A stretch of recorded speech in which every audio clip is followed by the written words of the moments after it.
Page number 459 निकाल लें सारे अच्छे बच्चे, जल्दी करें।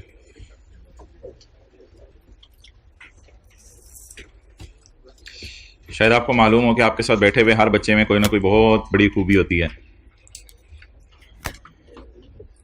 ये कीबोर्ड किधर है? मैं डिलीट कहाँ से करूं? यार इधर आओ, लगाओ जी। डेफिनेशन निकाल लें होलसेलर की।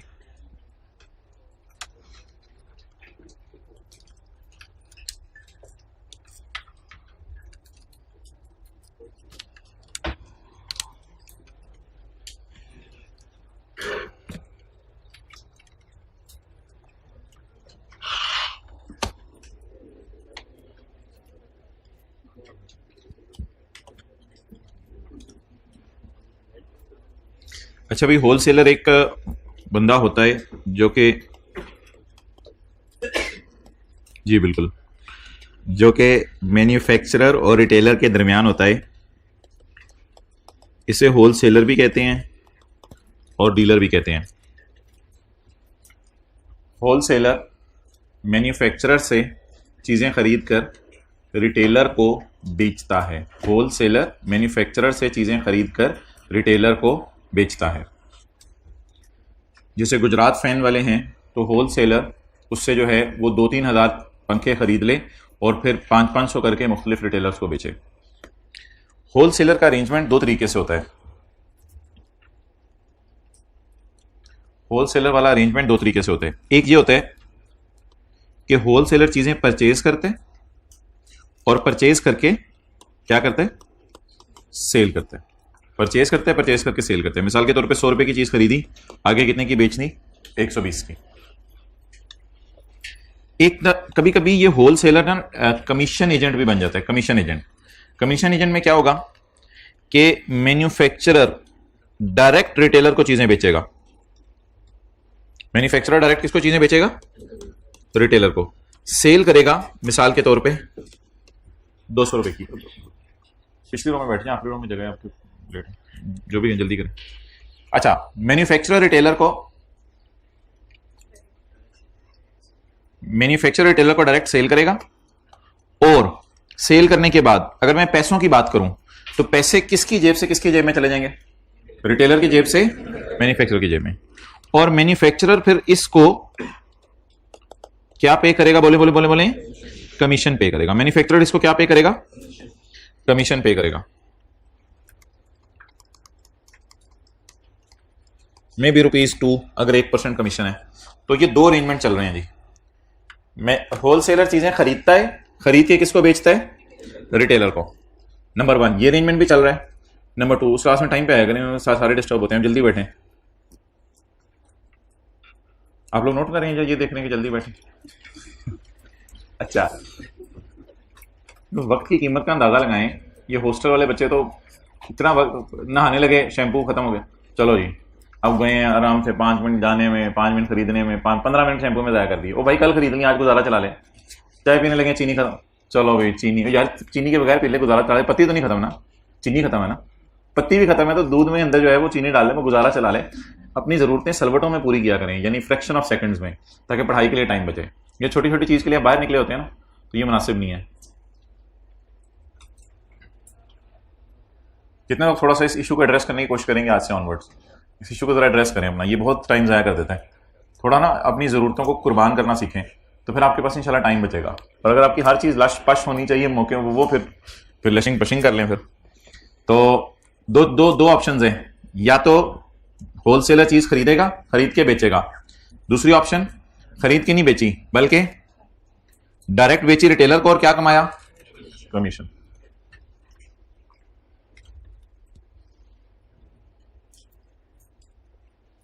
आप तो इधर करीब से आते हो ना, आपको भी आते आते देर हो गई। पता नहीं क्या हो रहा है दुनिया में, मैं तो हैरान। दुनिया वाले कब सीरियस होंगे? पढ़े जी। Wholesaler, wholesaler includes a dealer, wholesaler includes a dealer.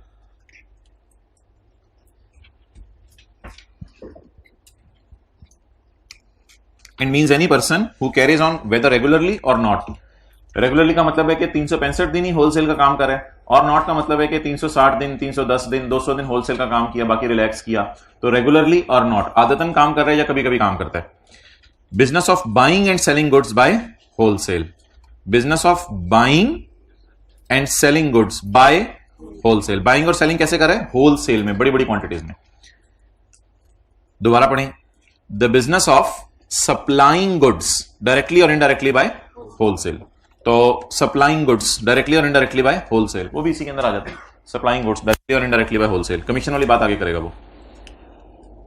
Directly और इनडायरेक्टली का मतलब होता है कि दफा होलसेलर खुद जाके इसको चीज भेज देता है, कई दफा होलसेलर ने भी आगे अपना बंदा रखा होता है, वो जाके इसको चीज भेज देता है। फॉर कैश और फॉर डेफर्ड पेमेंट, ये तो आसान सी बात है। कई दफा पैसे लेके चीजें भेज देता है, कई दफा उधार के ऊपर सेल कर देता है। जिसे आप कहते थे क्रेडिट सेल, तो क्रेडिट सेल भी कर सकते हैं, कैश सेल भी कर सकते हैं। और फॉर कमीशन, तो वो जो छोटी सी बात थी ना बीच में, वो ये वाली थी, और फॉर कमीशन, ये कमीशन रख लेता है।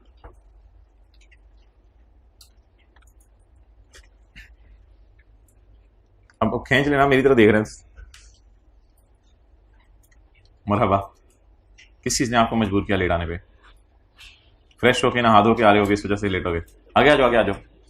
अभी इनसे मैंने एक बात की है बड़ी कीमती, वो जरा सुन लेना आप बाद में, इनसे किसी से बता दोगे आप इसको, ठीक है? शैम्पू वाली को 2-3 अपनी तरफ से भी मसाले लगा के मसाले दे देना। फॉर कैश और फॉर डेफर्ड पेमेंट, खाना खाने बैठे हैं, चटनी बना रहे हैं बैठ के साथ। अच्छा जी, और ये करें आप, जो भी करने आप किया करें, ये 2-2.5 महीने अगर अपनी जरूरतों को कुर्बान कर दें अपने मकसद पर। फॉर कैश और फॉर डेफर्ड पेमेंट और फॉर कमीशन और other valuable consideration. Other valuable consideration क्या हो सकती है कि रिटेलर ने आपको पैसे नहीं दिए, रिटेलर ने आपको पैसों की बजाय कोई और चीजें दे दी, it's up to you. It also includes a person who stores goods belonging to other as an agent for the purpose of sale. वो वाली बात करने लगे, वो वाली बात करने लगे।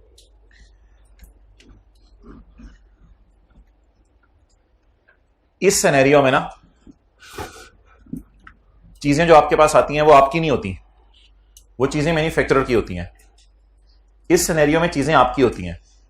मिसाल के तौर पे इधर ये होता है कि आप 500 पंखे खरीदते हैं, खरीद के अब आपके बन गए, बिके ना बिके, अब मैन्युफैक्चरर को टेंशन लेने की जरूरत नहीं, अब जितना नुकसान होगा इसी का नुकसान होगा, आगे बिके ना बिके। लेकिन ये वाला जो अरेंजमेंट होता है, इसके अंदर ये बंदा थोड़ा रिलैक्स होता है। क्यों? ये 500 पंखे होते मैन्युफैक्चरर के हैं हमेशा, चाहे मैन्युफैक्चरर के पास पड़े हो चाहे इधर आके पड़े हो, ये होंगे मैन्युफैक्चरर के। जितने बिक गए ठीक है, नहीं बिके ये उसको वापस कर देगा। तो ही will B storing goods only, he will not own, he will store goods belonging to an other person for the purpose of sale। अब इसकी जरा अंग्रेजी सारी सुन लें। he will store goods belonging to another person यानी manufacturer for the purpose of sale। supply goods to a store goods belonging to others, others से मुराद यहां manufacturer है। store goods belonging to manufacturer as an agent, agent के तौर पे। और तुमने क्यों स्टोर की हुई है? I want to sell for the purpose of cell.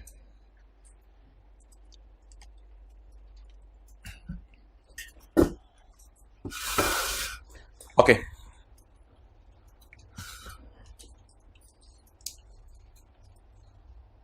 अच्छा जी, समटाइम्स ऐसा होता है कि आप चीजें गवर्नमेंट को बेचते हैं, यानी आप रिटेलर की बजाय चीजें किसे बेचते हैं? गवर्नमेंट को। तो गवर्नमेंट को आप रिटेलर कहना तो मुनासिब नहीं है। क्यों? गवर्नमेंट को चीजें क्यों बिकती हैं, इसकी 1000 मिसालें दी जा सकती हैं। गवर्नमेंट ने कोई फौज ने कोई नया ऑफिस बनाया किसी जगह के ऊपर, कोई नई बैरक बनाई, कोई नई छावनी बनाई, तो उसके अंदर होलसेलर को कहा कि यार हमें 500 पंखे चाहिए, तू जरा गुजरात फैन से जाके ले आ। तो होलसेलर ने 500 पंखे इससे खरीदे, इनको बेच दिए। अब गवर्नमेंट रिटेलर है, गवर्नमेंट ने आगे पंखे बेचने हैं किसी को या यूज करने हैं, तो ये भी सेल होलसेल सेल ही है, कोई मसला नहीं। होलसेल सेल क्या होती है? बल्क क्वांटिटी में बाय करें और आगे बल्क क्वांटिटी में सेल कर दें। तो this also is a wholesaler. He is supplying taxable goods to, ये स्काई ब्लू वाली सारी लाइन का मतलब है गवर्नमेंट। असल में किसी वजह से ना गवर्नमेंट का नाम लॉ मेकर यहां लिखना चाह नहीं रहा था, तो लॉ मेकर यहां गवर्नमेंट का नाम लिखना नहीं चाह रहा था, तो ऐसी सूरत में उसने कोई शॉर्टकट यूज करने की कोशिश की। ये जो गवर्नमेंट की कैरेक्टरिस्टिक है ना, ये कैरेक्टरिस्टिक गवर्नमेंट में नहीं है और लोगों में भी कैरेक्टरिस्टिक है। लेकिन जो लॉ बारीकी से पढ़ते हैं वो कहते हैं इससे मुराद गवर्नमेंट ही है। Government is a person who deducts income tax under income tax law. आपको पता है गवर्नमेंट अपने मुलाजमीन की तनख्वाहों पे टैक्स काटती है। गवर्नमेंट कोई जिन्होंने हॉस्पिटल के अंदर डॉक्टर काम करा हो उसकी भी तनख्वाह पे टैक्स काटती है। गवर्नमेंट किसी ब्रिगेडियर की तनख्वाह पे भी टैक्स काटती है। तनख्वाह पे तो इनके भी टैक्स लगते हैं, तो इनकी गवर्नमेंट कोई जज है उसकी भी तनख्वाह पे टैक्स काटती है। तो गवर्नमेंट किसी वजह से छुपाना चाह रहा था लॉ में लफ्ज, उसकी बजाय उसने क्या लफ्ज लिख दिया, गवर्नमेंट की डेफिनेशन पढ़ने की कोशिश करें। हालांकि ये डेफिनेशन और लोगों की भी है, होंडा भी एम्प्लॉयज की सैलरी पे टैक्स काटती है, क्रिश्चियन कॉलेज वाले भी एम्प्लॉयज की सैलरी पे टैक्स काटते हैं, लेकिन यहां लोग कहते हैं इससे मुराद गवर्नमेंट है। तो गवर्नमेंट का क्या काम है जरा बताएं। It is a person who deducts tax under the income tax ordinance. ये तो ये सादा सा लफ्ज याद कर लीजिएगा। तो सप्लाई गुड्स कर रहे हैं कौन, होलसेलर। सप्लाई बाय बोले बोले बोले होलसेलर ऑफ टैक्सेबल गुड्स।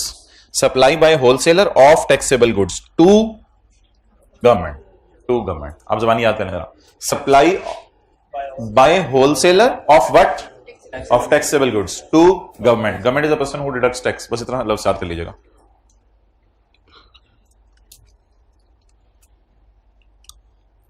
चलें जी, अब ये मैं 1 मिनट दे रहा हूं, होलसेलर की डेफिनेशन याद कर लें जरा। Wholesaler includes a dealer. Wholesaler includes a dealer. Dealer आमतौर पे ये वाले लोग होते हैं कमीशन वगैरह रखने वाले। Wholesaler includes a dealer and any person who carries on whether regularly और not the business of buying and selling goods by wholesale. पहले दोनों बुलेट का ही मतलब है, buying and selling goods by wholesale और selling goods by wholesale for cash or for deferred consideration or for commission or for any valuable. It also includes a person who store good belonging to another person for the purpose of sale. It also includes sale of goods to government. Government is the person who deduct tax.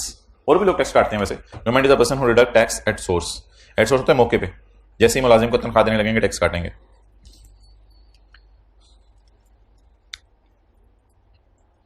Distributor, distributor और wholesaler में कोई फर्क नहीं है। Distributor बस specified area के लिए होता है, ये फर्क है बस। होलसेलर की मर्जी है पंजाब में चीजें बेचे, सिंध में बेचे, बलूचिस्तान में बेचे। ऐसा होलसेलर जिसे नेस्ले वाले कह दें कि तुमने दूध सिर्फ पंजाब में सप्लाई करना है क्योंकि सिंध के लिए हमने अलग बंदा रखा हुआ है, ऐसा होलसेलर जो स्पेसिफाइड एरिया के लिए हो, उस होलसेलर को क्या कहते हैं, डिस्ट्रीब्यूटर।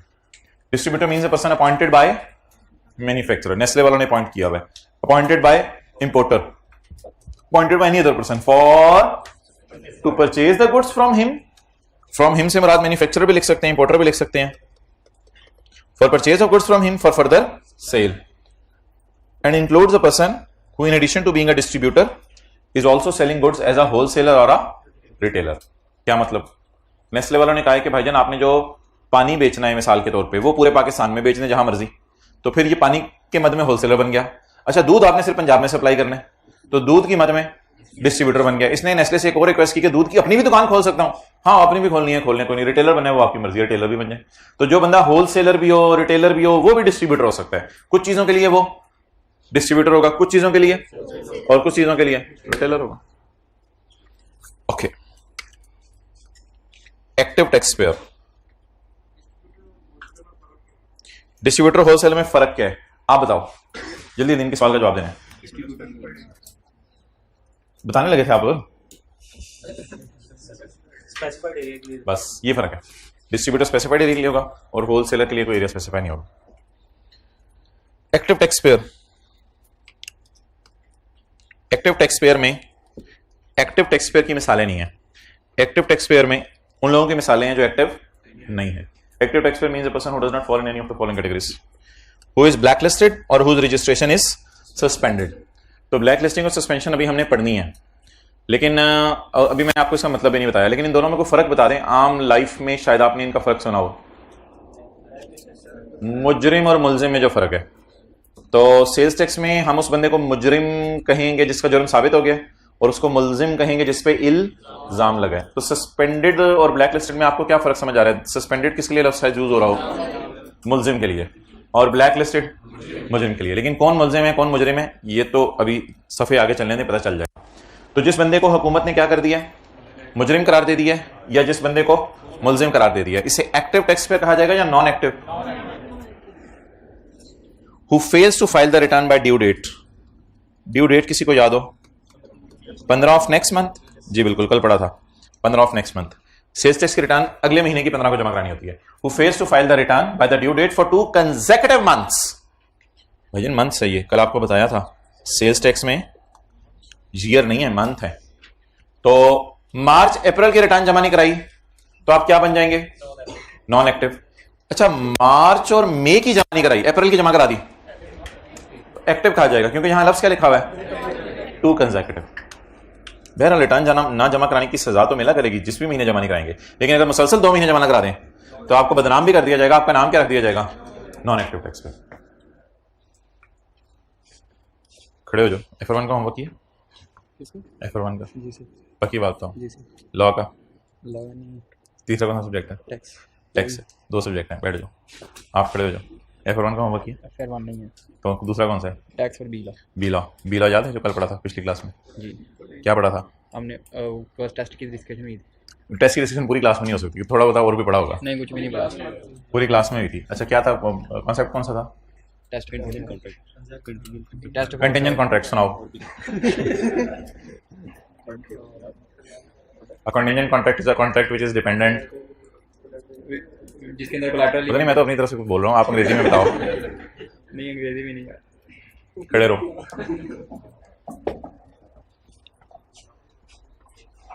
अच्छा, किसी के दिल में ये तो नहीं आ रहा कि लॉ की क्लास में इसने कुछ ऐसा किया है तो टैक्स वाले सर खड़ा कर रहे हैं, ये क्या बात है? किसी के दिल में कुछ ऐसा आ रहा है? तो नहीं आ रहा तो आप लोगों में मसला है, यानी आना चाहिए था। बैठ जाओ। तो ये सुन लें जी, जो इनकम टैक्स की रिटर्न जमा ना कराए उसे सेल्स टैक्स वाले कह देंगे नॉन एक्टिव। यानी टैक्स की क्लास में किसी F1 वाले ने होमवर्क ना किया और टीचर उसे पूरा 1 घंटा खड़ा रखे, तो ये अजीब सी बात लगती है। तो ये अजीब सी बात पढ़ लें, पॉइंट सी में लिखी हुई है। अच्छा, सेल्स टैक्स की रिटर्न जमा करानी होती है, आपको पता है, माहाना, लेकिन इनकम टैक्स की रिटर्न जमा करानी होती है सालाना। तो इनकम टैक्स की रिटर्न के साथ उसने एन का लफ्ज लिखा है, यानी एक। तो जो बंदा 2012 के साल की रिटर्न जमा ना कराए इनकम टैक्स की, उसे सेल्स टैक्स वाले भी क्या कहेंगे? गंदा बच्चा, non active. Active tax payer means a tax payer who does not fall in any of the following categories, who fail to file an income tax return or statement of final tax काट दें। ये कोई statement होती थी जो अब law से delete हो चुकी हुई है। Who fails to file an income tax return by the due date। इसकी ड्यू डेट किसी को याद हो? नहीं, 30 सितंबर, 15 तो नहीं, 30 सितंबर। अच्छा, ये कोई विदहोल्डिंग टैक्स स्टेटमेंट होगी, शायद ये एनुअल बनती हो, शायद क्वार्टरली बनती हो। हमें से कंसर्न नहीं कि एनुअल बनती है या क्वार्टरली बनती है, क्योंकि इनकम टैक्स के सिलेबस में ये चीज कोई हमारे सिलेबस में है नहीं। लेकिन आप इसका मतलब मुझे बता दें ताकि आपको याद रहे ये बात। विदहोल्डिंग टैक्स स्टेटमेंट क्या मतलब आपके जहन में आ रहा है? जी बिल्कुल, 2-3 लोगों ने जवाब दिया है और ऑलमोस्ट सही दिया है।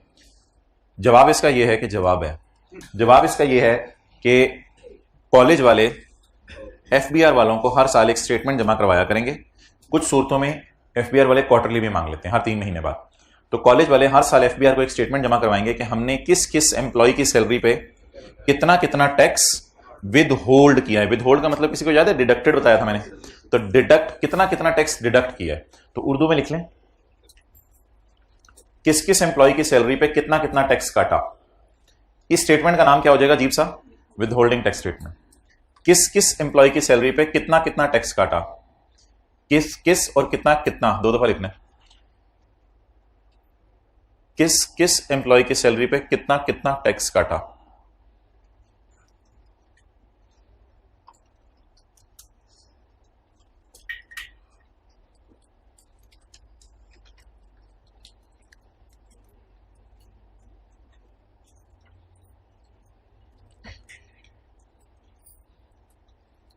तो जो बंदा ये 4 काम करे वो तो नॉन एक्टिव है, बाकी क्या है? एक्टिव है। एसोसिएट्स की वही डेफिनेशन है, कंपनी की वही डेफिनेशन है, पर्सन की डेफिनेशन भी वही है। 1-2 चीज शायद डिलीट की हुई है इसने, एडिशनल है, देख ले, मेरा नहीं ख्याल एडिशनल है। लोकल अथॉरिटी का लॉस एडिशनल होगा, ठीक है। Provincial sales tax. Provincial sales tax एक सूबे का सेल्स टैक्स है जो फेडरल गवर्नमेंट लेती है, सूबे की गवर्नमेंट लेती है। Provincial sales tax means tax लगा जी लेविट, टैक्स लगा under provincial law which are declared by government as a provincial law। बस ये इतना सा पढ़ के ना हम फिर अब खत्म करें, आज न्यूमेरिकल की तरफ मूव करेंगे। सेल्स टैक्स कोई टैक्स है, कोई एडिशनल टैक्स है, डिफॉल्ट सरचार्ज है। एडिशनल टैक्स भी हम पढ़ेंगे कुछ दिनों में। डिफॉल्ट सरचार्ज में आपको शायद एक दफा बता चुका हूं, लेट पेमेंट के ऊपर इंटरेस्ट होता है। Sales tax means any tax, additional tax, default surcharge, fine, penalty, fees कोई भी लगी जो इस लॉ में, and any sum payable under this act. Okay, registered person. Registered person means a person who is registered. थोड़ा सा मुंह उधर करके शर्माएं। Registered person means a person who is, ये याद होगा डेफिनेशन, चलें ठीक के रखें। Registered person means a person who is liable to be registered. Classes शुरू हुई, क्लासेस का पहला वीक चल रहा था, तो कुछ बच्चे तो फीस जमा करा चुके थे, कुछ बच्चे टीचर को चेक करने आए हुए थे, और फिर इन्होंने डिसाइड करना था कि फीस जमा करानी है या नहीं करानी। तो ये वाले जो बच्चे बैठे हुए थे, they are liable to be registered, क्योंकि क्लासें ले रहे हैं। अब कॉलेज वालों ने नहीं कहा हुआ टीचर को टेस्ट करो, बैठना तो बैठो, नहीं बैठना तो जाओ, लेकिन ये बैठे हुए हैं। अब कॉलेज वालों ने प्यार से आके इनको भी कहा ये रजिस्टर्ड है, इनको भी क्या कहा, ये रजिस्टर्ड है। हालांकि वो लायबल टू बी रजिस्टर्ड है, लेकिन इनको भी क्या कहा, रजिस्टर्ड है। वजह यह है कि कॉलेज वालों को इनसे फीस चाहिए, तो प्यार मोहब्बत से ना ऐसे अल्फाज कॉलेज वालों ने इस्तेमाल किया कि अगले बंदे तैयार हो गए फीस देने के लिए। हाँ यार तुम भी तो रजिस्टर्ड हो, कोई नहीं हमारे बंदे हो, क्या हो गया यार, क्या हो गया, खैर है। तो इस किस्म की बात की कॉलेज वालों ने। लेकिन अभी भी मिसाल के तौर पर इन्होंने फीस जमा नहीं कराई, तो जिस वक्त क्लास के अंदर जो है वो फोटोकॉपियां बांटी जा रही होंगी, इनको नहीं बांटी जाएंगी। जिस वक्त क्लास के अंदर ये सवाल पूछेंगे, टीचर कहेगा फीस जमा करा के आओ। जिस वक्त क्लास के अंदर जो है वो टीचर बोतलें पिलाएगा, तो इनको बोतलें नहीं मिलेंगी, खाली स्ट्रॉ। तो ये इन लोगों को बेनिफिट्स नहीं देने आपने, लेकिन इन लोगों से फीस लेनी है, फीस जरूर लेनी है। फीस देते हैं तो फिर बेनिफिट्स भी देना शुरू कर दें, लेकिन जब तक फीस ना दे तब तक बेनिफिट्स नहीं देने, और फीस मांगते रहने, मांगते रहने। अच्छा, अब ये दो किस्म के लोग हैं। रजिस्टर्ड बंदों के लिए जरा खुशी की खबर है, एक तो ये है कि इन्होंने टैक्स जमा कराना है, ये तो शायद खुशी की खबर नहीं है। दूसरी खबर इनके लिए ये है कि अगर कोई लॉ में बेनिफिट है तो वो इनको मिलेगा। लॉ में कई बेनिफिट होते हैं, कई दफा टैक्स माफ हो जाता है, कई दफा आप रिटर्न टाइम पे जमा ना करा पाए, रिक्वेस्ट करके लेट करा लेते हैं, कई दफा आपने कोई ईयर चेंज करवाना होता है, हजार बेनिफिट्स अवेलेबल है लॉ में। रजिस्टर्ड बंदा वो होता है जिसने टैक्स भी जमा करवाने, और अगर कोई बेनिफिट लेना है तो वो भी इसको मिलेगा। लेकिन ये जो बंदा है ना, who is liable to be registered, लेकिन अभी तक अपने आप को रजिस्टर, इसके एक सिनेरियो में ये होगा, इसने टैक्स तो जमा कराना होगा, लेकिन अगर लॉ ने कोई बेनिफिट देने है वो नहीं मिलेगा। तो ये नीचे वाली लाइन में इसने ये लिखा हुआ है, however a person who is liable to be registered but not, लेकिन अभी तक रजिस्टर नहीं हुआ, cannot claim the benefits available to a registered person। तो ये जो दूसरा वाला बंदा है, इसके टैक्स जमा कराना होगा, लेकिन इसे बेनिफिट क्या अवेलेबल होगा, सॉरी इसे सजा क्या दी जाएगी, इसे लॉ के बेनिफिट्स अवेलेबल नहीं होंगे।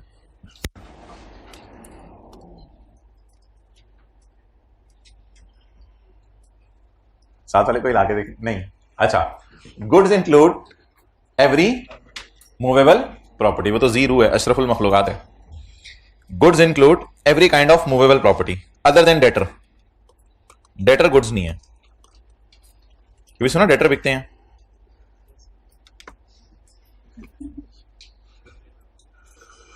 किसी ने कभी सुना हो डेटर बिकते हैं? डेटर बिकने की एंट्रीज आप पढ़ेंगे सीए फाइनल में, अभी आपके स्कोप में तो नहीं है। जैसे ये कैंटीन शॉप वाला है, तो कैंटीन शॉप वाले ने 3 बंदों से बिस्किट के पैसे लेने हैं। अब कैंटीन शॉप वाला रातों रात कैंटीन वाइंड अप करके चले जाए और किसी नए ओनर को वो कैंटीन दे दे, और उसे कहे यार तुम जो है वो ऐसा करो, मुझे पैसे दे दो, वो 3 लड़कों के, और 3 लड़कों से तुम पैसे ले लेना।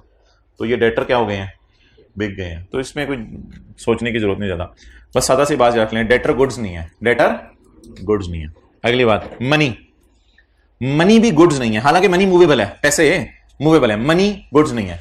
अब मिसाल के तौर पे 200 रुपए की आइसक्रीम लॉ मेकर कहता है 234 की बेचो, 30 लाख वाली गाड़ी 35 लाख 10 हजार की बेचो, और जैसे ही वालिद साहब ने वालिदा को पॉकेट मनी दी 1000 रुपए, लॉ मेकर ने कहा बिल बनाओ 1000 जमा 17%। खुदा का खौफ करके किन बातों में पड़ गए। तो पैसे, अगर आप पैसे किसी को दे रहे हो तो पैसे इज नॉट गुड्स। डेटर भी गुड्स नहीं है, पैसे भी गुड्स नहीं है, और शेयर्स भी गुड नहीं है। शेयर्स के ऊपर तो सेल्स टैक्स लगता ही नहीं ना, शेयर्स भी गुड्स नहीं है। और शेयर्स का नाम बाहर के मुल्कों में नहीं, स्टॉक नहीं, स्टॉक तो वो स्टॉक एंड ट्रेड होता है, बोतल, बिस्किट, एसी, वो स्टॉक तो गलत सब बोल रहे हैं, स्टॉक्स। शेयर्स को बाहर के मुल्कों में क्या कहते हैं, स्टॉक्स। इसीलिए स्टॉक एक्सचेंज का लफ्ज अक्सर यूज होता है। तो ये शेयर्स ही हैं, स्टॉक्स नहीं है। ये स्टॉक जैसी चीज नहीं है, ये स्टॉक्स हैं, शेयर्स यानी।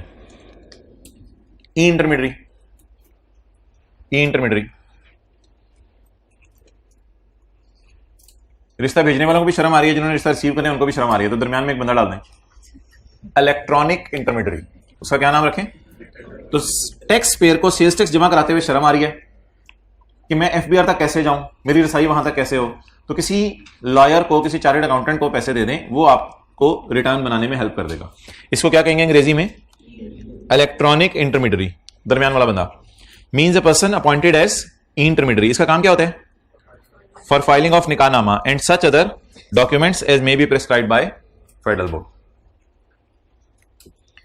टैक्स इनवॉइस कोई डॉक्यूमेंट है जो कि सेक्शन 23 के अंदर हम पढ़ेंगे। Tax invoice is a document. अच्छा, परचेजेस जरा मुझे फिर रिवाइज करा दें आप, बस ठीक है। परचेजेस रिवाइज करा दें, कल परचेज क्या थी और सेल क्या थी और इन दोनों में फर्क क्या था।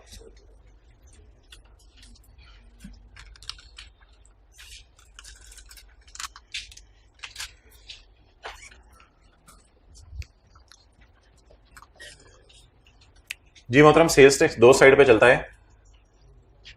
परचेज के टाइम पर पे किया जाता है और सेल्स के टाइम पर रिकवर किया जाता है। परचेज के टाइम पे पे किया जाता है और सेल्स के टाइम पर रिकवर किया जाता है। इसकी मिसाल मैंने आपको ये दी थी कि भाई आप आखिर में ग्लासेस पहने हुए, आगे आ जाओ ना कहीं। परचेज के टाइम पे किया जाता है, सेल्स के टाइम पर रिकवर किया जाता है। इसकी मिसाल मैंने आपको ये दी थी कि जिस वक्त होंडा कार्स वाले टायर खरीदेंगे तो 1 लाख वाला टायर 1,17,000 का खरीदेंगे, तो ये जो 17,000 है this will be called as sales tax paid. Sales tax paid. फिर अगली दुकान पे जाएंगे, जाहिर बात है गाड़ी खाली टायरों से तो नहीं बनेगी डंडे, तो अगली दुकान पे जाएंगे, अगली दुकान पे जाके टेप रिकॉर्डर खरीदेंगे 2 लाख वाला, तो 2 लाख वाला टेप रिकॉर्डर 2,34,000 में खरीदेंगे। तो ये जो 34,000 है ये आपने परचेज के मौके पे किया है। और फिर उसके बाद जो है वो लोहा खरीदेंगे 3 लाख का, और 3 लाख वाला लोहा 3,51,000 में खरीदेंगे, तो ये परचेज के मौके पे आपने 51,000 पे कर दिया। अब वो 17, 34 और 51 ये जो 3 टैक्सेस आप मुख्तलिफ मौकों पे कर रहे हैं, ये आपके ऊपर बर्डन है। इस बर्डन को दुकानदार ने फेंकना है किसी बंदे पे। अब दुकानदार इंतजार करेगा कोई ना कोई बंदा आए जिसको ये दुकान पे सेल करे। जैसे ही कस्टमर आएगा तो कस्टमर को कहेगा मोहतरम ये गाड़ी 30 लाख की है, लेकिन आप मुझे 17% 5,10,000 और दें और 35,10,000 पे आप मुझे दें। अब ये जो 5,10,000 आएगा पॉकेट में, in the pocket of seller, तो सेलर कहेगा ये 5,10,000 मैंने रिसीव किया है, इसका एक बेनिफिट मिलेगा जो पास्ट में वो कर चुका है। 17, 34 और 51,000 इसे 5,10,000 में से माइनस करने की इजाजत होगी। तो सेल्स टैक्स दो धारी तलवार है, जो परचेज के मौके पे क्या किया जाता है? पे किया जाता है, और सेल के मौके पे रिकवर किया जाता है या रिसीव किया जाता है। अच्छा, इस वक्त मेरी डिस्कशन सिर्फ परचेज की है। परचेज पर 17% लगा दिया जाए, 1 लाख के टायर पर 17% लगा दिया जाए तो 17,000 आ जाता है। इस 17,000 का नाम इनपुट होता है। लाख जरब 17% is equal to 17,000। This 17,000 is called as input sales tax. और अगर सेल पे 17% लगा दिया जाए तो it is called as output sales tax. तो सेल्स टैक्स दो किस्म का है, इनपुट और आउटपुट। आज हम सिर्फ इनपुट को देखने लगे हैं।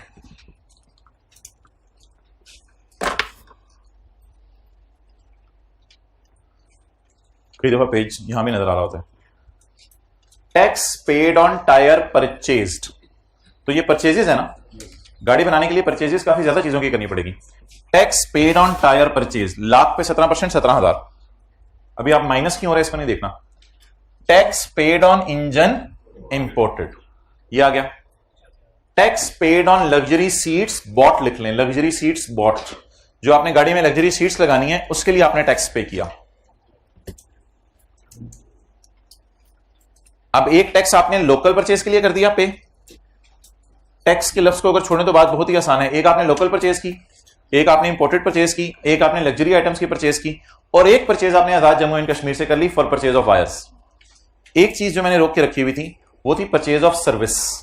ये पिछली क्लास में नहीं बताई थी। Purchase of service, services purchase करने पर टैक्स लगता है सूबे के तहत, ये फेडरल गवर्नमेंट नहीं लगा सकती। Provincial sales tax paid on purchase of service, service पर सेल्स टैक्स लगता है। थोड़ी देर बाद होंडा कार्स वाले जब टायर खरीद चुके थे, टेप रिकॉर्डर खरीद चुके थे, लोहा खरीद चुके थे, तो एक दफ्तर में गए, लश पश दफ्तर था। उस दफ्तर में जाके कहा आप क्या बेचते हैं? इन्होंने कहा हम तो गुड्स नहीं बेचते। फिर आप क्या बेचते हैं? जी हम सर्विसेज देते हैं। अच्छा यार आप हमारी अकाउंटिंग जरा कर दें, हमें समझ नहीं आ रही चीजों की, जरा डेबिट क्रेडिट वगैरह सारे हमारे सेट सूट करके दे दें। तो उन्होंने कहा अच्छा ठीक है, इसके मैं आपसे 50,000 रुपए लेता हूं। लेकिन जब बिल बना तो बिल पर उन्होंने टायर बेचे या उन्होंने लोहा बेचा या उन्होंने सर्विसेज बेची।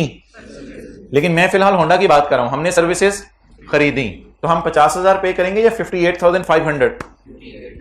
अक्सर आप टीसीएस करवाने जाए ना, उस पर भी सेल्स टैक्स होता है, तो वो भी सर्विसेज हैं, वो भी कोई गुड्स नहीं है। तो पाकिस्तान में कुछ सर्विसेज पे भी अनलकीली सेल्स टैक्स लगता है, लेकिन वो सेल्स टैक्स लगाना सूबे की जिम्मेदारी है, ना कि फेडरल गवर्नमेंट की।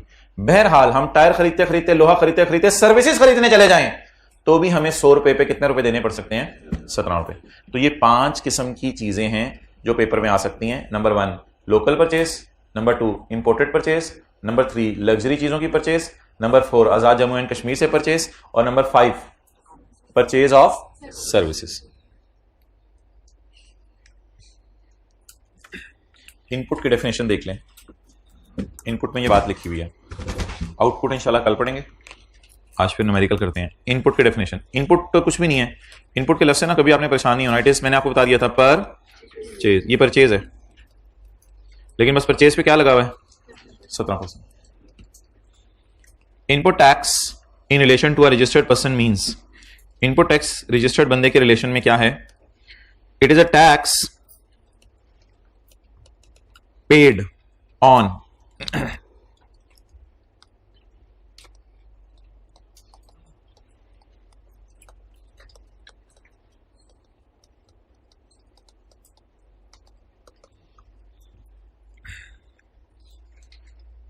बता दें क्या परचेज है, क्या सेल है। ये 2 लफ्ज पेपर यूज होंगे, ये 2 लफ्ज यूज होंगे। लफ्ज तो आसान है, लेकिन इसकी अंग्रेजी पता नहीं सेल्स टैक्स उन्होंने बड़ी मुश्किल से बनाई हुई है। जरा मुझे बता दें इन दोनों लफ्जों का क्या मतलब होगा? Supply made, supply received. जैसे दुकानदार नहीं होते, दुकानदार कहते हैं सप्लाई आ गई, शायद आपने कभी आपने ये लफ्ज सुना हो, सुना किसी ने कभी? दुकानदार अक्सर कहते हैं सप्लाई आ गई, माल आ गया, उर्दू में कहते हैं माल आ गया, अंग्रेजी में कहते हैं सप्लाई आ गई। तो सप्लाई आ गई का क्या मतलब है? सप्लाई रिसीव्ड, सप्लाई कर दी। तो सप्लाई मेड को अकाउंटिंग के सर कहते हैं सेल, और सप्लाई रिसीव्ड को अकाउंटिंग के सर कहते हैं परचेज। लेकिन इसके मुश्किल से नाम है यहां पे, सप्लाई मेड और सप्लाई रिसीव्ड। अब ये तरतीब से ना आपने वो सारी मिसालें याद रखनी है। पहले टायर होगा, दूसरा इंजन होगा, तीसरा वो लग्जरी सीट्स होगा, चौथा वो अकाउंटिंग सर्विसेज होगा, और 5वां आजाद जम्मू एंड कश्मीर। ये सारी चीजें तरतीब से हैं। Input tax in relation to a registered person means, यानी होंडा के जहन में लाए ना कि होंडा को 4-5 जगहों पे जाना पड़ा है गाड़ी बनाने के लिए, मुख्तलिफ चीजें खरीदनी पड़ी हैं। तो it is a tax paid on, it is a tax paid on supply received, it is a tax paid on supply received. Engine receive हो गया? नहीं, टायर रिसीव हो गए। इंजन रिसीव की अगली मिसाल है, टायर रिसीव हो गए। It is a tax paid on supply received. जरा याद रख लें, ये डेफिनेशन ना थोड़ी सी जरा टफ है थोड़ी याद करने के एतबार से, तो भी याद कर लें। It is a tax paid on supply received. घर में पेड पेड पेड का लफ्ज बोल लें, लेकिन पेपर में जब लिख के आएंगे पेड की जगह लेविड लिख दीजिएगा, ताकि एग्जाम लेवल की डेफिनेशन बन जाए। तो it is a tax paid on supply received. अब टायर रिसीव हो रहे हैं, सप्लाई रिसीव हो रही है, सप्लाई मेड हो रही है, टायरों की रिसीव हो रही है। It is a tax paid on supply received by the person. Point B बताएं।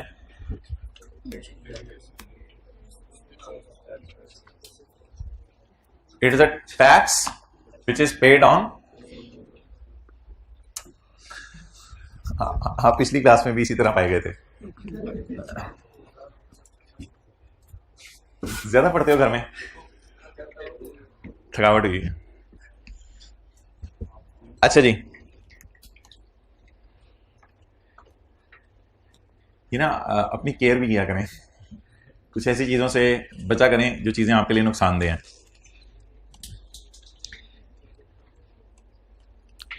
It is a tax paid on goods imported by the person, या engine imported by the person। अच्छा जी, पॉइंट ए और सी A की जैसे, the supply received by the person, as it is आप देख लें, ये दोनों अंग्रेजियां 100% सेम है, 100% सेम है। Tax levied on supply of goods received by person, tax levied on supply of goods received by the person. बस एक लफ्ज थोड़ा सा ऐड करने की कोशिश कीजिएगा पेपर में, under sales tax law as adopted in Azad Jammu and Kashmir. कोई इतना सा लफ्ज आपको ऐड करना पड़ेगा, बाकी पॉइंट ए और ई ए की गो में याद हो जाएगा। ये लफ्ज अभी याद कर लेते हैं, अंडर फलां law as adopted in Azad Jammu and Kashmir. Okay, ये वो टायर वाला हो गया, ये इंजन वाला हो गया, और ये वायर्स वाला हो गया। अब ये क्या है? टैक्स पेड, नहीं पहले ई वाला पढ़ लें। Tax paid on services rendered to the person. इसमें मतलब बताएं, सर्विसेज रेंडर्ड टू और बाय में क्या फर्क है? सर्विसेज रेंडर्ड टू और सर्विस रेंडर्ड बाय। अच्छा चलें, service is rendered by college, ये फिक्रा सही है? बिल्कुल ये फिक्रा सही है। Service is rendered by college, service is rendered to students, ये बात भी सही है, बिल्कुल सही है। तो मुझे ये बता दें कि अगर सर्विसेज हमें रेंडर हो रही हो तो हम फिर परचेज करने वाले हैं। सोच रहे ना, अगर सर्विसेज हमें रेंडर हो रही हैं तो हम सर्विसेज परचेज कर रहे हैं, और अगर हम सर्विस रेंडर करने वाले हैं तो हम सेल करें। इधर लफ्ज क्या हुआ है? बाय या टू? टू, ये टू का लफ्ज रूप पेपर में लिखे आना है। सर्विसेज रेंडर्ड टू अस, तो it is a tax paid on accounting services, लिख लिया, accounting services rendered to us Honda. So it is a tax paid on services rendered to us. Goods supplied to us या services rendered to us? ऊपर था goods supplied to us, और इधर क्या है? Services rendered to us. ये point सी अभी मैं देखता हूं, बाद में करेंगे। चलिए आखिरी सफे पे आ जाएं चैप्टर के, पेज 486।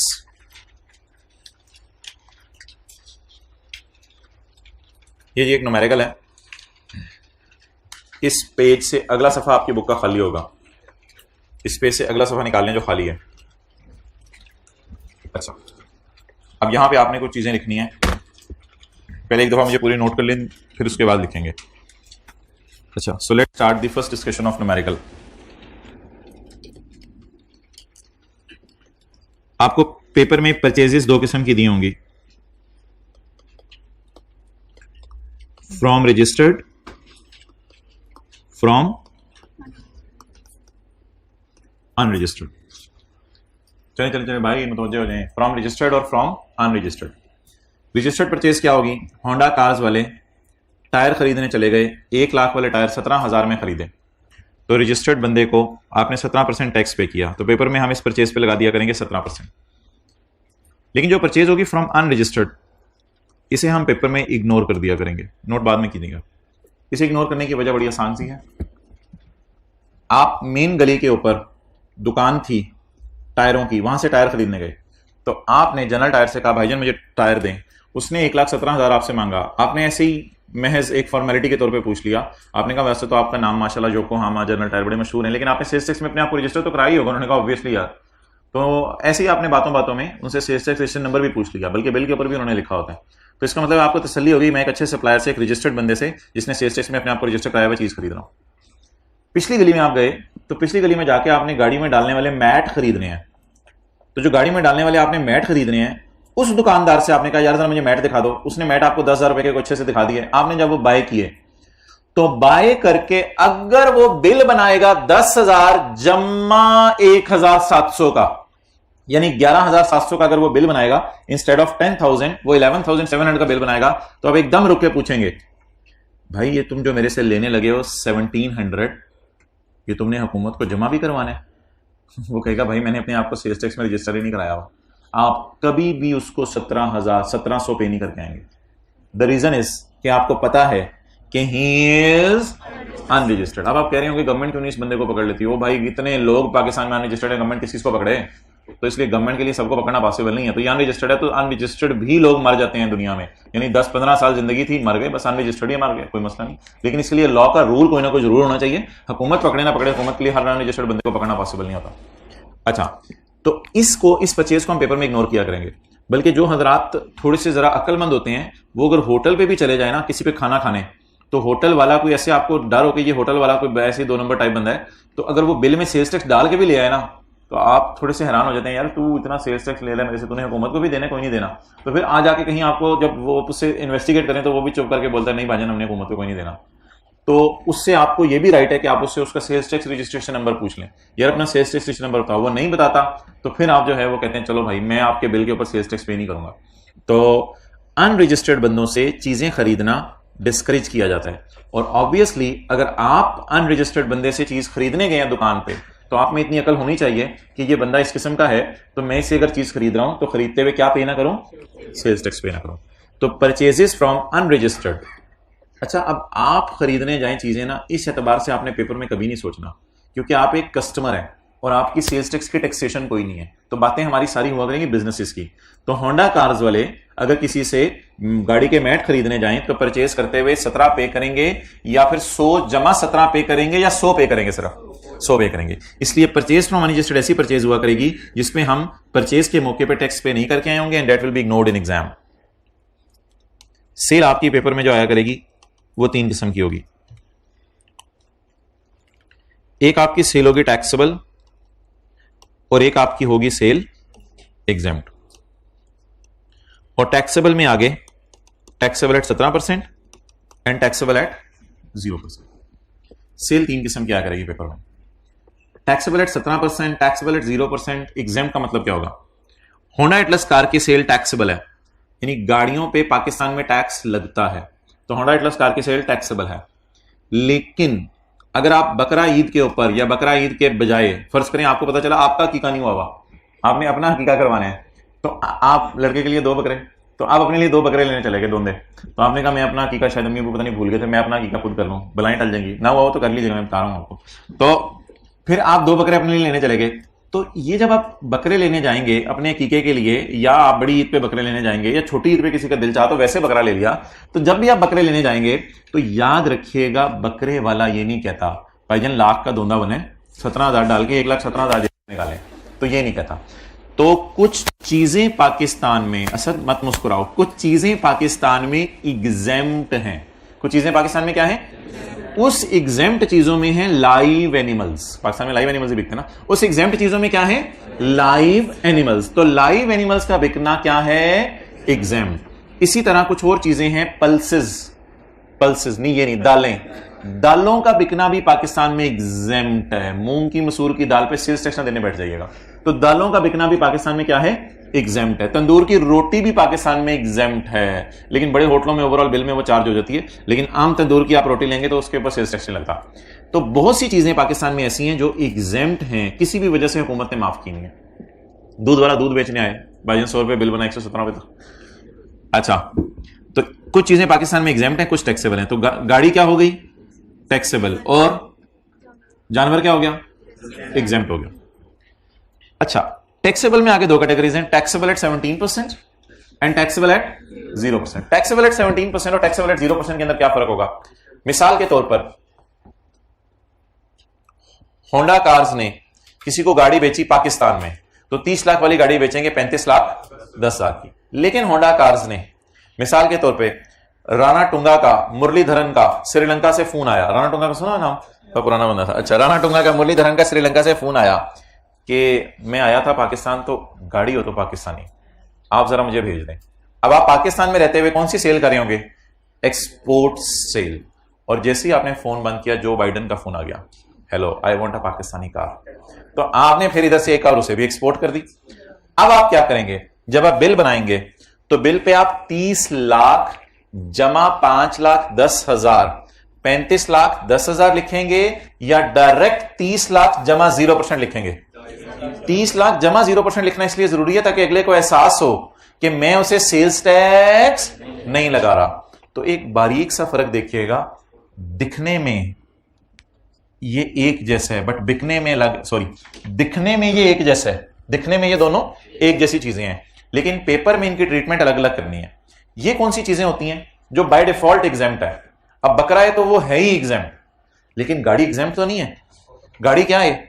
टैक्सेबल है। लेकिन वो गाड़ियां जो पाकिस्तान में बेची वो टैक्सेबल है कितने % पे? और वो गाड़ियां जो बाहर के मुल्क में बेची वो टैक्सेबल है 0% पे। तो ये हमारी हुआ करेगी कौन सी सेल? 0 rate cell. और इसकी एक मिसाल है, नहीं, एक्सपोर्ट्स। इसकी एक मिसाल है एक्सपोर्ट्स। एक्सपोर्ट सेल होगी कौन सी? बोले 0 रेट। अच्छा जी, वही इंशाल्लाह हम पढ़ेंगे कल जब न्यूमेरिकल का फेस बनेगा। अच्छा, टैक्सेबल एट 17% में 2 कैटेगरीज हैं, to registered customer or to unregistered customer. Honda Atlas car अगर सेलर है और डॉलेंस वाले कुछ गाड़ियां लेने आए अपने एम्प्लॉइज के लिए, तो डॉलेंस वाले क्या बन जाएंगे? कस्टमर। होंडा एटलस कार वाले अगर सेलर हैं और डॉलेंस वाले अपने ये कुछ गाड़ियां लेने आए, तो डॉलेंस वाले क्या बन जाएंगे? कस्टमर। और होंडा वाले सेलर बनेंगे। तो क्या डॉलेंस रजिस्टर्ड है सेल्स टैक्स में? जी बिल्कुल। Sales to registered customer, from नहीं, फ्रॉम का लॉस किसके लिए होता है? परचेज के लिए। Sale to registered customer. तो होंडा ने जो डॉलेंस को चीजें बेची होंगी उन पे लगाएगा 17%। कितने परसेंट लगाएगा? 17%। लेकिन क्या चलते चलाते ये वाला बंदा इधर भी आ सकता है? बिल्कुल इधर भी आ सकता है। वही बंदा जिससे आपने मैट खरीदे थे, उसने आके एक दिन आपको कहा, सर आपको याद है मैंने आपको एक दिन मैट बेचे थे, आज आप मुझे क्या बेचें?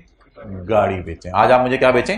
ऐसे जिंदगी के मोड़ पे हो सकता है सेम ही बंदे के पास आप चले जाएं। जैसे टीचर इधर पढ़ा रहा है, कल कल आपको आप कोई मेगा स्टोर खोल लें, टीचर उधर आ जाए, कि अब टीचर खरीदने वाला होगा, आप चीजें बेचने वाले होंगे। तो ऐसा हो सकता है कि जिस बंदे से हमने मैट खरीदे थे वो कल कला को हमें आके कहे कि हम उसे गाड़ी बेचें। जब वो बंदा आया ना हमारे पास, तो हुकूमत ने कहा फड़ लो इनू, पालो लम्मा ते फड़ लो डंडा, इसको आप 30 लाख वाली गाड़ी 20% टैक्स लगा के बेचें, 17% लगा के नहीं। अब असल में इसको नहीं पेपर में इग्नोर करना, क्योंकि यहां पे हम उस बंदे को पकड़ सकते हैं। हम कैसे पकड़ सकते हैं? उस बंदे को पकड़ने का बड़ा आसान तरीका है, उसे हल्की फुल्की हुकूमत के कहने पे सजा दे दें। यहां हम उसे कोई सजा नहीं दे सकते थे। आप कहें उससे मैट ना खरीदो, भाई मैट हमें कहीं पसंद ही नहीं आ रहे तो हमने उसी से खरीदने, हमें कौन रोक सकता है? हम मैट उससे खरीदें। लेकिन जब हम उससे खरीदने जाएंगे तो 10,000 वाले मैट के बस 10,000 दे के आ जाएं, यही अकल कहती है। इससे ज्यादा देने बनते नहीं है, क्योंकि उसको अगर मैंने 11,700 दे भी दिए तो उसने 1700 को भी जेब में डालने, गवर्नमेंट को जमा नहीं कराना।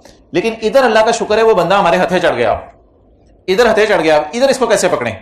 इधर जब उसे 30 लाख वाली गाड़ी बेचनी है तो उसे पैसे देने हैं या लेने हैं? जब लेने हैं तो उसे 30 लाख भी लें और 30 लाख का 20% भी लें। ये टोटल अब शायद 6 लाख बन जाएगा। तो 30 लाख जमा 6 लाख, उसको गाड़ी कितने की बेचें? 36 लाख की। आमतौर पे लोगों को कितने की बेच रहे हैं आप? 35 लाख 10,000 की। तो बता दें जी, अनरजिस्टर्ड की परचेज इग्नोर करनी होगी पेपर में, या अनरजिस्टर्ड को सेल? अनरजिस्टर्ड को उनसे परचेज इग्नोर करेंगे, उनको सेल इग्नोर नहीं करेंगे, बल्कि उस पर कितने परसेंट लगाएंगे? और इस सेल पे 17% और इस पे 17+3।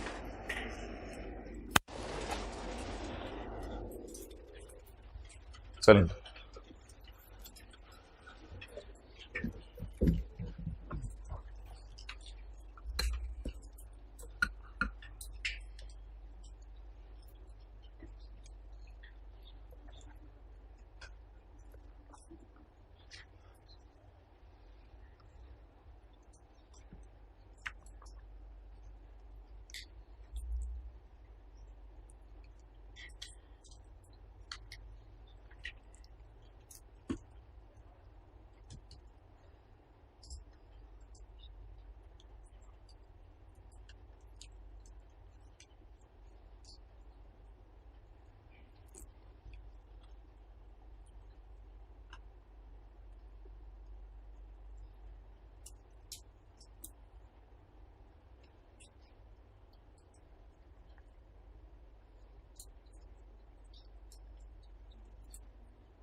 Okay. You're noting it down or trying to note it down? Okay. Do not keep on trying. Over. अच्छा जी.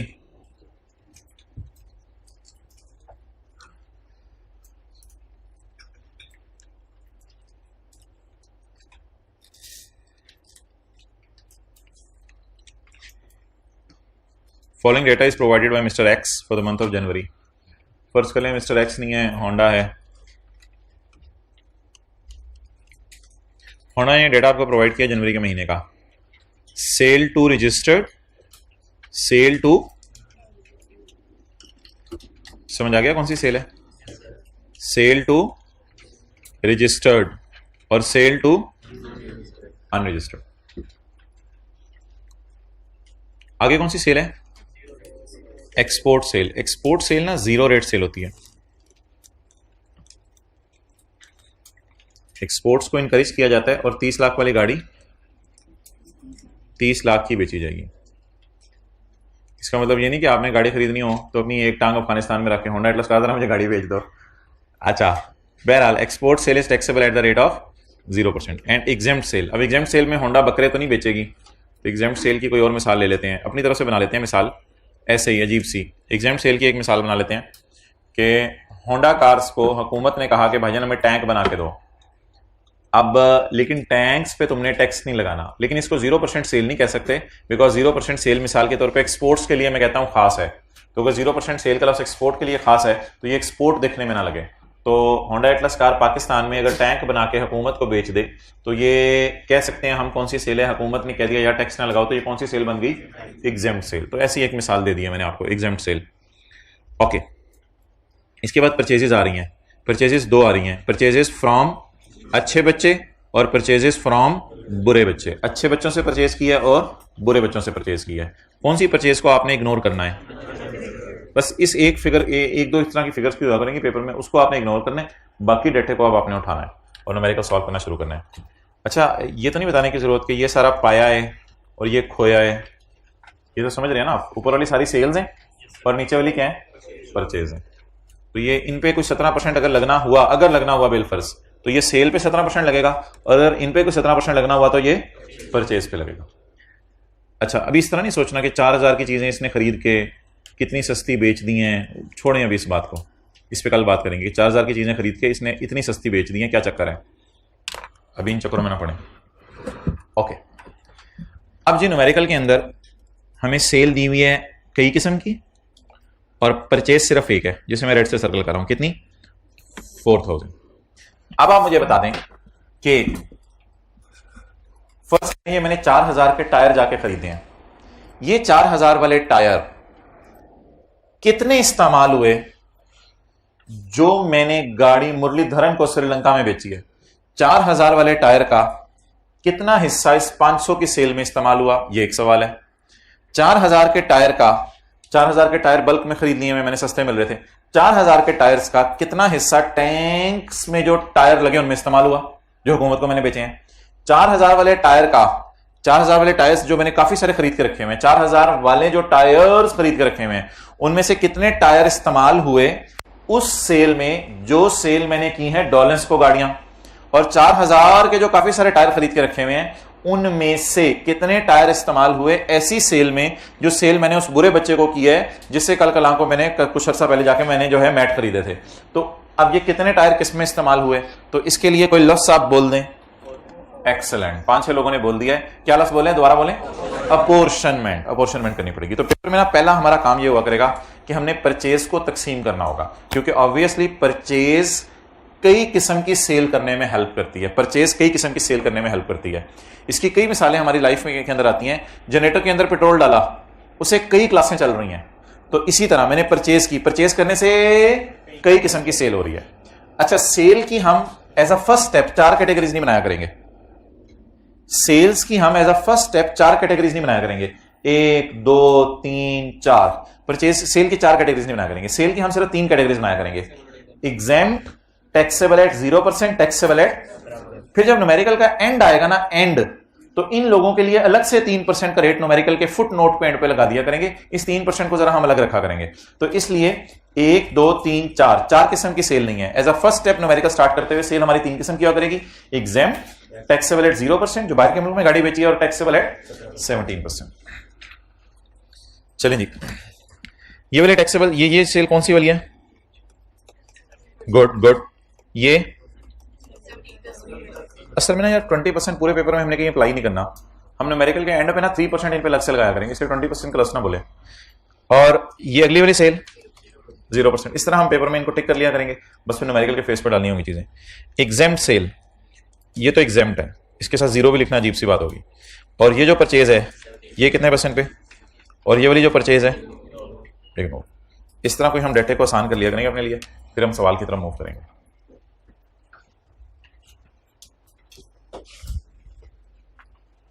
उधर ही रखो कैमरा।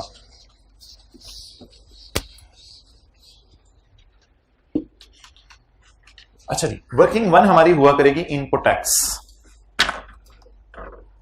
अच्छा आप मुझे बताएं, 200 रुपए, 34 रुपए और 234 रुपए, ये लफ्ज समझ आ गया मेरा? अच्छा, 30 लाख, 5 लाख 10 हजार, 35 लाख 10 हजार समझ आ गया? 100 रुपए, 17 रुपए, 117 रुपए समझ आ गया? ये 4000 रुपए या जो भी फिगर्स हैं, ये आपको क्या इन पे 17% लगना है? ये अलग बात है। क्या ये 100 टाइप चीज है 4000 या 117 टाइप चीज है? क्या लग रही है आपको? कितने लोगों को 4100 रुपए टाइप चीज लग रही है? कितने लोगों को 4117 रुपए टाइप चीज लग रही है कि मैंने परचेज करते हुए 4000 रुपए पे किए होंगे जेब से, तो इसमें 17% भी पे किया होगा? कितने लोगों को 4117 रुपए टाइप चीज लग रही है? अच्छा, अब ये पेपर में आप जज नहीं कर सकेंगे क्योंकि ये तो एग्जामिनर को हमें बताना चाहिए। तो अगर हम पास्ट पेपर्स देखें तो सारे पास्ट पेपर्स में ना एक लाइन हमें मिला करेगी। जैसे ये क्वेश्चन 11 है पास्ट पेपर का, खोलने की जरूरत नहीं। अच्छा, ये सेल्स टैक्स का रेट याद नहीं करना, ये पेपर में दिया होता है। Sales tax is payable at the rate of 17%। पता चले ये रेट याद कर रहे हो। All the figures are excluding sales tax, ये लाइन ना न्यूमेरिकल में दी होगी। All figures are excluding sales tax, मैंने उंगली नहीं हिलानी, इसको इधर बुला लिया करेंगे। All figures are excluding sales tax, all figures are excluding. ये क्या है कि बार बार न्यूमेरिकल्स में आपको फुट नोट में हमेशा चीज बता दिया करेगा जो अनलकीली मैंने सवाल में आपको नहीं बताई हुई। ये क्या चीज है, बोले क्या समझ आ रही है? ये सारी फिगर्स अगर कभी पेपर में आ गई तो 200 रुपए है या 234 है? 200। It exclude sales tax. इसी तरह पेपर के अंदर आ गया 35 लाख 10 हजार या 30 लाख, तो 30 लाख लेंगे आप उसको। All figures are excluding sales tax. तो यार ये अगली दफा किताब में डलवा देना लाइन। अच्छा, all figures are excluding sales tax, ये लाइन तो एग्जामिनर देता है तो हम भी सवाल में डालें। All figures are excluding sales tax, ये सवाल बताया करेगा कि इनमें सेल्स टैक्स नहीं पड़ा हुआ, तो फिर ये 100 रुपए टाइप चीज है, 117 रुपए टाइप चीज नहीं है। तो अब सिंपली आप 4000 पकड़ें और इस पर 17% लगा दें, आपका क्या निकल आएगा? परचेज पे 17 लगाने से क्या निकलेगा? इनपुट। और सेल पे 17 लगाने से आउटपुट। और इनपुट क्या है? जो टायर खरीदते हुए पे किया। इनपुट का लफ्ज ना थोड़ा सा परेशान करेगा थोड़े से दिन आपको, लेकिन आहिस्ता आहिस्ता आपको आदत हो जाएगी। टायर खरीदने पे जो पे किया वो इनपुट है। तो वर्किंग वन हमारी हुआ करेगी इनपुट टैक्स। इनपुट टैक्स कैसे निकलता है? फॉर्मेट क्या होगा? Purchases into 17%। चलें ये पकड़े परचेज, 4000 की परचेज है। परचेजेस सवाल में ना 2 किस्म की दी होंगी, एक रजिस्टर्ड, अनरजिस्टर्ड को तो मैंने कहा इग्नोर करना है, लेकिन इग्नोर करने का ये मतलब नहीं कि लिफ्ट ही नहीं करानी, उसे जाके बोलना मैं तुझे इग्नोर कर रहा हूं, उसे जाके बोलना है। और अब क्या रह गया पीछे? 4000। ये भी 4000 भी खोया था, 1000 भी खोया था, तो 4000 का बता दें कितने % लगा दूं? असल में ये 4000 का बिल बना होगा, लेकिन उसमें 17% डाल के 4680, वो इतना ज्यादा 680। मैं इनपुट पूछ रहा हूं आपसे। 4000 का बिल बना होगा और मैंने दुकानदार को 4680 पे किए होंगे। इसमें मैंने 680 क्या पे किया होगा? परचेज के ऊपर tax.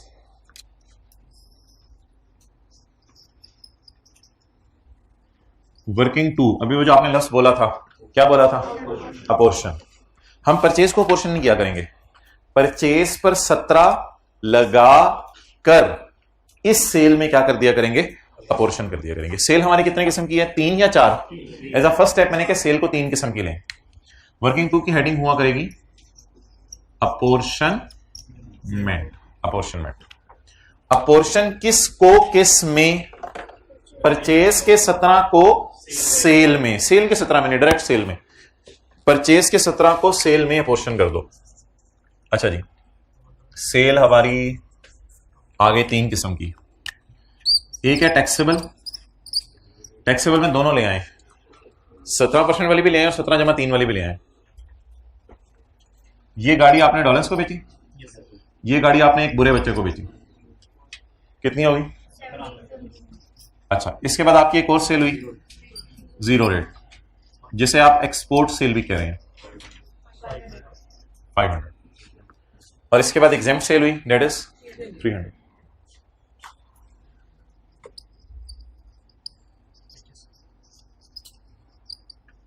Now if you ask Honda Atlas cars what is the breakup of your sale, तो Honda cars वाले कहेंगे ये मैंने लोकल सेल की है, गवर्नमेंट को टैंक बेचे हैं, ये मैंने एक्सपोर्ट सेल की है, मुरलीधरन को गाड़ी बेची है श्रीलंका में, ये मैंने बुरे बच्चे को पाकिस्तान में गाड़ी बेची है, ये मैंने डॉलेंस को अच्छे बच्चे को पाकिस्तान में गाड़ी बेची है। तो it is a breakup of my sale. अब आप पकड़ लें इसको 680 को, और 680 को इन तीनों सेल्स में क्या कर दें, तकसीम कर दें। थोड़ा ध्यान रखिएगा, सेल पे 17% नहीं लगा हुआ अभी, फॉर्मेट इसी तरह है, सेल पे 17% अभी नहीं लगा हुआ, लेकिन किस पे 17% लग चुका है? परचेज पे। कल जब आप आएंगे तो न्यूमेरिकल का फेस बनाएंगे, क्योंकि मैं जल्दी जल्दी में कुछ चीजें खराब नहीं करना चाह रहा, तो जल्दी जल्दी करने की जरूरत नहीं, कल आप न्यूमेरिकल का फेस करेंगे। तो अब आप इसको तकसीम कर दें। असल में ये तकसीम करना तो बहुत आसान है, लेकिन एक बच्चे ने एक बार क्लास के बाद आके पूछा था ये हुआ क्या है, और यार ये कुछ भी नहीं हुआ, 600 डिवाइड बाई 2500 मल्टीप्लाइड बाई 1700 ये हुआ है। करें बताएं, 462 680 डिवाइडेड बाय 2500 मल्टीप्लाइड बाय 500, ये तो बचपन में चीजें सिखा दी जाती हैं।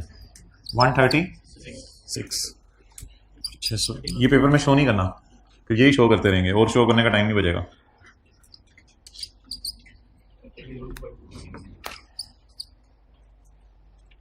अच्छा यार, अब आप बड़े हो गए हैं, एक बात सुन लें, असूली तौर पे तो इसी तरह होना चाहिए, जब भी राउंडिंग होती है ना, कोई ना कोई मसला आता है, असूली तौर पे तो इस तरह होना चाहिए कि 6+2+2, एक वैसे हर सब्जेक्ट के लिए आपकी बात कर रहा हूं मैं, असूली तौर पे तो 6+2+2 10 होना चाहिए। लेकिन अगर आप राउंडिंग करते हुए इसको कभी 81 भी कर गए हैं मिसाल के तौर पे, तो इसका टोटल अगर बराबर नहीं भी आ रहा तो कोई जबरदस्ती पेपर में मैच करने की जरूरत नहीं है, ऐसे कोई आपको एक्स्ट्रा नंबर नहीं मिल जाने। इनका टोटल आप करेंगे 679 आ रहा होगा, लेकिन पेपर में इतनी बहुत ही चलती है, कोई मसला नहीं है। इसलिए ऐसी चीजों को सही करने के चक्कर में ना पड़ा करें, पेपर में बहुत टाइम लग जाता है। नोट कर लें, फेस कल बनाएंगे।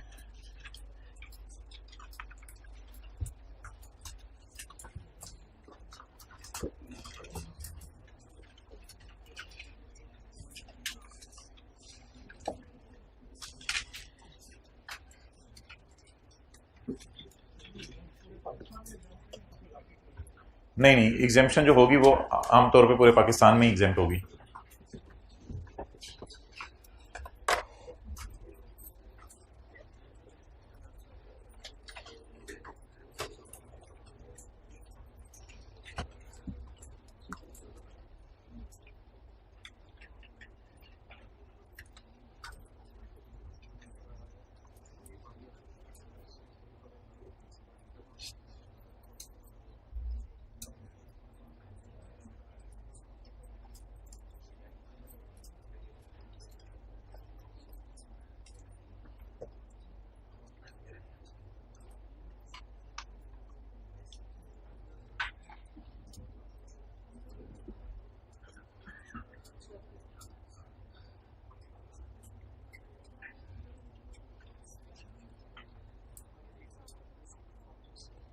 अच्छा भाई, ले आओ कैमरा इधर।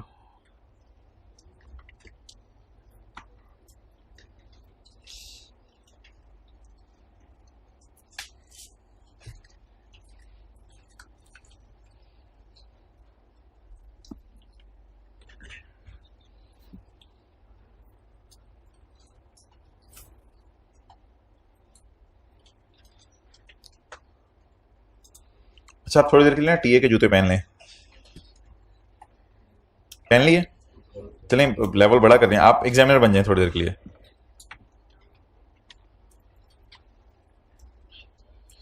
अच्छा, ये डेफिनेशन है ग्रीन फील्ड इंडस्ट्रियल टेक्निक।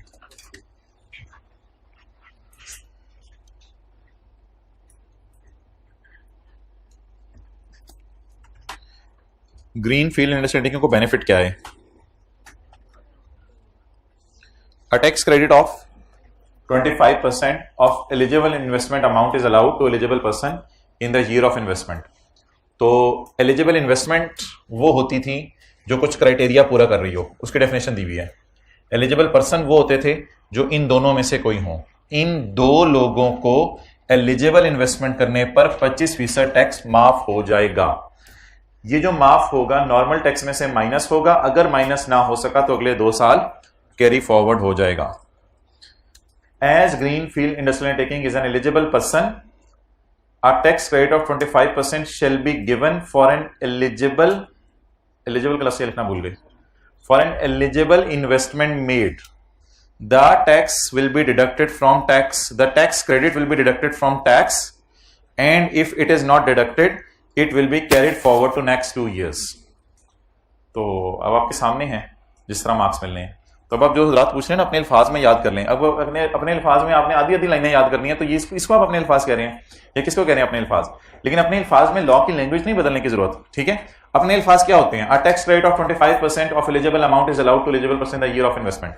अपने अल्फाज ये हो सकते हैं कि if a person has made an investment या has made an eligible investment and the person is an eligible person, he will be allowed a tax credit of 25%. अगर इसको आप अपने अल्फाज कह रहे हैं तो बिल्कुल इजाजत है. इसको अगर आप अपने अल्फाज करें तो बिल्कुल इजाजत है, क्योंकि इसमें आपने ये लफ्ज़ भी यूज कर लिया है, ये लफ्ज़ भी यूज कर लिया है और 25% टैक्स क्रेडिट का लफ्ज़ भी यूज कर लिया है. इसको अगर आप अपने अल्फाज कह रहे हैं तो एक्सेप्टेबल है. लेकिन अगर आप अपने अल्फाज इसको कह रहे हैं 25% tax credit will be allowed to industrial undertaking, तो इसको मैं अपने अल्फाज नहीं समझूंगा. ओके ठीक है, अस्सलाम वालेकुम.